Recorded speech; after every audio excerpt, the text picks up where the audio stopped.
اسی لیے روایات کہتی ہے ایاکا والتلون، سنے تو روایات کہتی ہے کہ رنگ بدلنے سے پرہیز کرو اور بچو. ایسا نہیں ہے کہ جب جس رنگ کو دیکھا اس وقت اسی رنگ میں. فارسی کا ایک بہت مشہور شاعر تھا، وہ کہتا تھا خواہی نشوی رسوا ہم رنگ جماعت باش. اگر چاہتے ہو کہ سماج میں ذلیل نہ ہو تو پھر تو سماج کا رنگ ہے وہی رنگ اپنے اوپر چڑھا دیتا ہو. یہ تو شاعر کا شعر تھا، مگر اسلام کہتا ہے ایاک والتلون، رنگ بدلنے سے بچو. مومن کا رنگ خدائی رنگ ہونا چاہیے، اور قرآن کہتا ہے سب سے بہترین رنگ خدائی رنگ ہے. ایک شہادت پڑھو.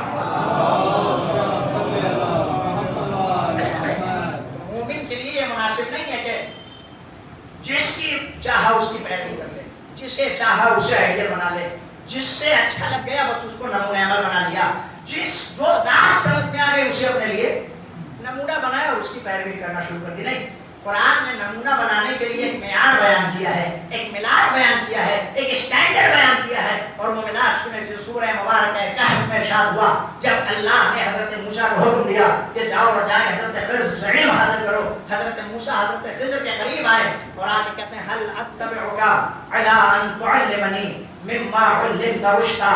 اے حضرت خضر، کیا میں آپ کی پیروی کر سکتا ہوں دو شرطوں پر. علی ان تعلمنی مما علمت رشدا، کہ آپ مجھے وہ علم سکھائیں جو علم آپ کو رہنمائی اور ترقی کے لیے عطا کیا گیا ہے.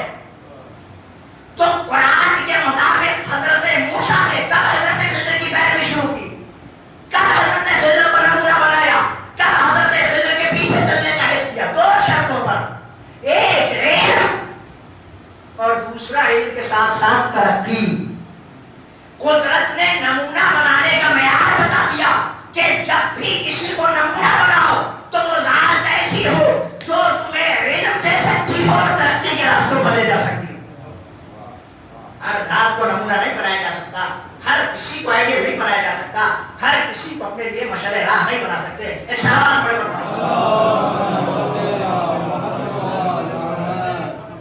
سرکار سید الشہداء احادیث معصومین کے آئینے میں امام علی مقام کی معرفت حاصل کریں کہ امیر کائنات نے فرمایا اسوۃ انت قدمن. اے بلال حسین، تم قدیم زمانے سے، ماضی سے، گزشتہ سے ہی لوگوں کے لیے نمونہ اور آئیڈیل بنے. ایک صفت سرکار سید الشہداء کی جو امیر کائنات نے بیان کی. دوسری صفت، اچھا یہ روایت وہی نہیں ہے کہ بس ہم نے ایک نکال دیکھا اور دیکھ کے پڑھ دیا. ابن قلبہ امی نے کامل الزیارات میں اس روایت کو نقل کیا. ابن قلبہ امی کون ہے؟ یہ محمد ابن یعقوب کلینی، اصول کافی کے مصنف، ان کے خاص شاگرد ہیں اور شیخ مفید کے خاص استاد ہیں. ابن قلبہ امی رجالیون کا، یعنی وہ علماء جو حدیثوں کی سند پہ بحث کرتے ہیں، سلسلہ روایت پہ بحث کرتے ہیں. بعض رجالیین یہ کہتے ہیں کہ کامل الزیارات کی جتنی سند ہے، جتنے راوی ہیں، وہ سب کے سب معتبر ہیں، قابل اعتبار ہیں، ان پہ بھروسہ کیا جا سکتا ہے. اس کتاب میں روایت موجود ہے کہ امیر کائنات نے امام حسین سے خطاب کر کے کہا یا ابا عبداللہ، اے بلال حسین، اسوۃ انت قدمن، تم گزشتہ زمانے سے، ماضی سے لوگوں کے لیے نمونہ رہے ہو. پھر اس کے بعد مولا فرماتے ہیں آج کا فقرہ فواللہ الذی نفسی بیدہ.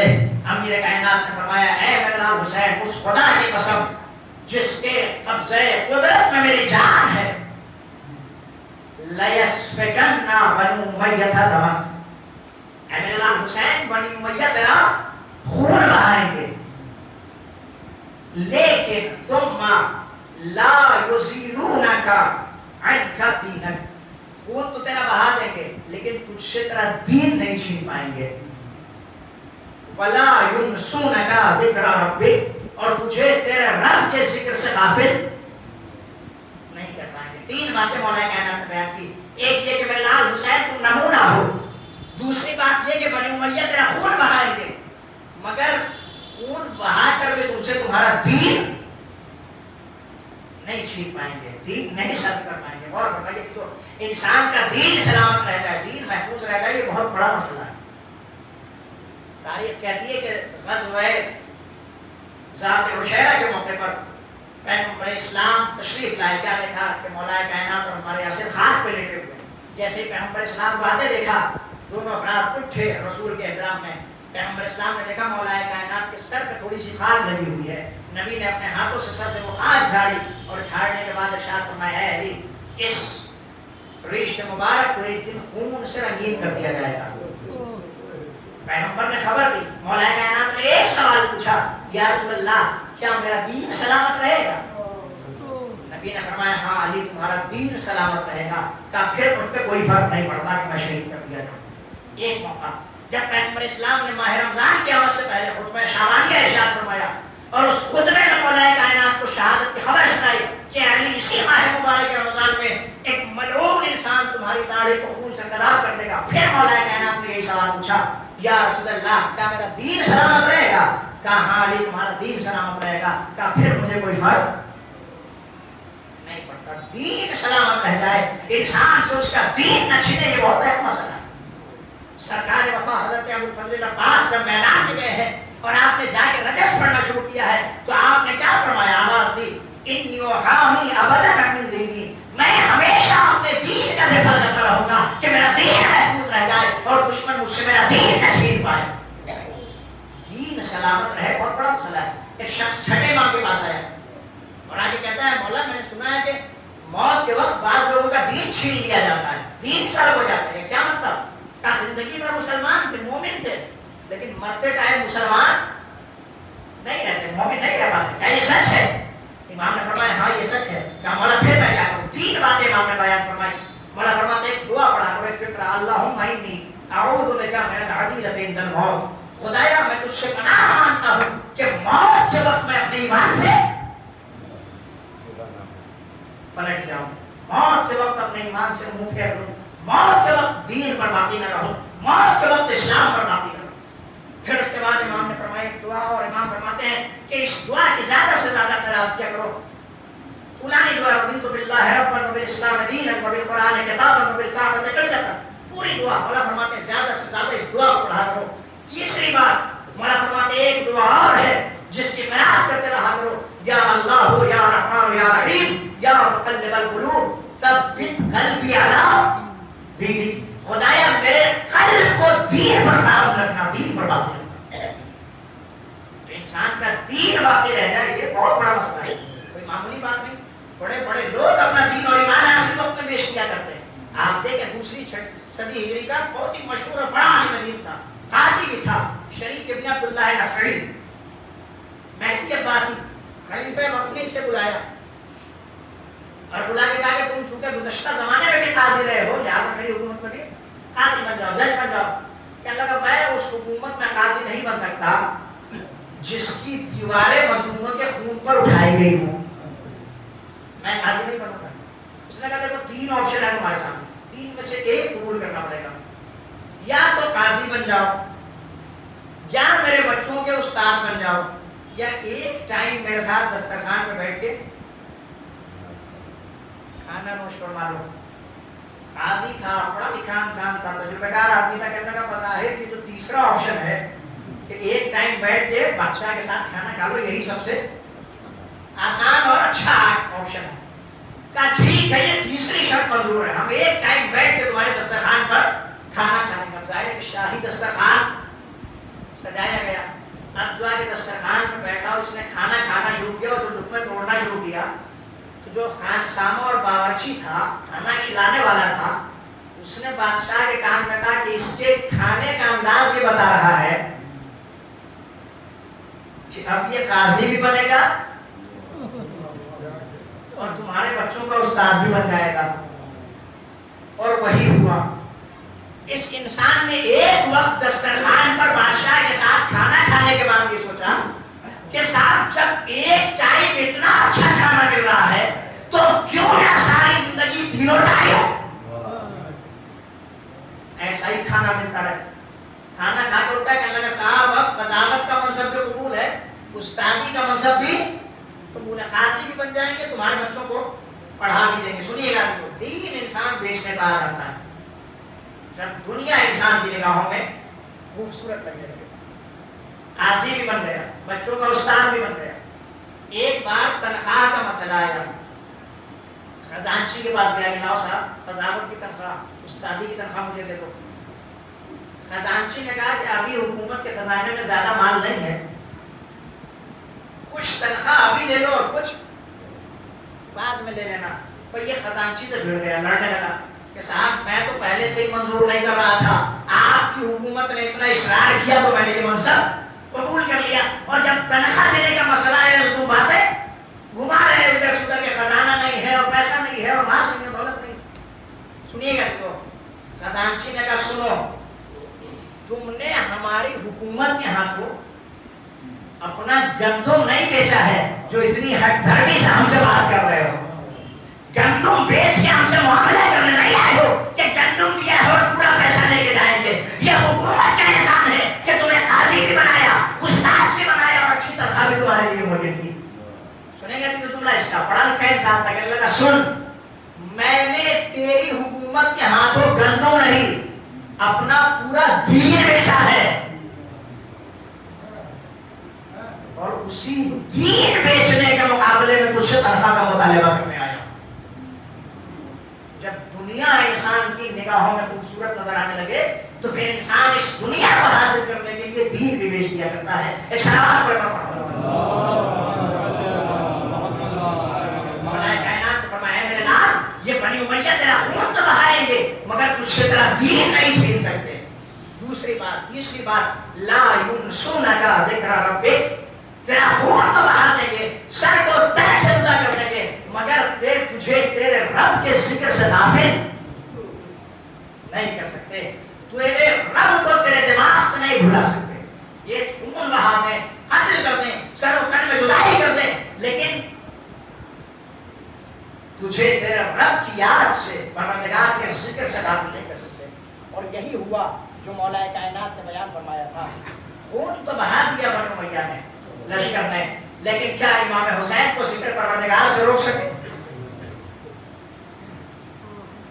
قرآن مجید آواز دیتا ہے وَلَا تَكُونُوا كَالَّذِينَ نَسُوا اللَّهَ فَأَنسَاهُمْ أَنفُسَهُمْ أُولَٰئِكَ هُمُ الْفَاسِقُونَ۔ قرآن کہتا ہم لوگوں کی طرح نہ ہو جاؤ جنہوں نے خدا کو بھلا دیا۔ نتیجہ کیا ہوا؟ فَأَنسَاهُمْ أَنفُسَهُمْ، لوگوں نے خدا کو بھلایا اور خدا نے خود ان کو خود فراموشی کا شکار بنا دیا، یعنی وہ اپنے نفس کو بھول بیٹھے، وہ سمجھتے تھے کہ ہم نے خدا کو بھلا دیا ہے، نتیجہ یہ ہوا کہ وہ اپنے نفس کو بھول گئے، اور جو اپنے نفس کو بھول گیا قرآن کہتا ہے یہی لوگ فاسق ہیں۔ جو خدا کو بھول جائے پھر وہ اپنے آپ کو بھول جاتا ہے، اپنی فطرت بھول جاتا ہے، احساس بھول جاتا ہے، جذبات بھول جاتا ہے، عواطف بھول جاتا ہے، نیچر بھول جایا کرتا ہے۔ پھر اگر انسان نماز نہ بھی پڑھے تو اسے احساس نہیں ہوتا کہ ہم کتنا بڑا گناہ کر رہے ہیں، کیوں؟ اس لیے کہ احساس ختم ہو چکا ہے، انسان خود فراموشی کا شکار ہو گیا، اپنے آپ کو بھولا بیٹھا ہے۔ اگر روزہ نہ رکھے تو پھر اسے احساس نہیں ہوتا ہم کتنا بڑا گناہ کر رہے ہیں، کیوں؟ اس لیے کہ خود فراموشی کا شکار ہو گیا، اپنے آپ کو بھول بیٹھا۔ پھر اگر غیبتیں کرتا پھرے، فساد کرواتا پھرے، مومنین کے درمیان اختلاف کرواتا پھرے، پھر اسے احساس نہیں ہوتا، کیوں؟ خود فراموشی کا شکار ہو گیا، اپنے آپ کو بھول گیا ہے۔ تو قرآن کا صاف اعلان ہے جو خدا کو بھول جائے وہ اپنے آپ کو بھول جاتا ہے، اور جو اپنے آپ کو بھول جائے وہ فاسق ہو جایا کرتا ہے، کھلا کھلا گناہ کرنے لگتا ہے، کیوں؟ اس لیے کہ احساس مردہ ہو جائے گا۔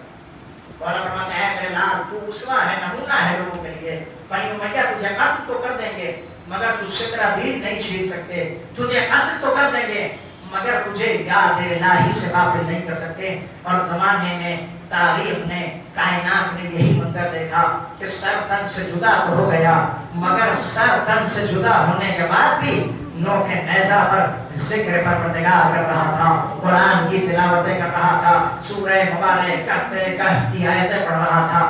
یہ کیا تھا؟ یہ مولا کائنات کی اس پیشین گوئی کا بہترین نمونہ تھا، بہترین مثال اس بات کی تھی کہ حسین کے سر و تن میں جدائی ہو گئی مگر حسین ذکر الہی سے غافل نہیں ہوئے، یاد خدا سے کوئی شے حسین کو الگ نہیں کر سکی۔ ہاں زاداروں، جب سر تن سے جدا ہو گیا، اب یہاں پر مورخین نے لکھا ہے کہ لوگوں نے ان کٹے ہوئے سروں کو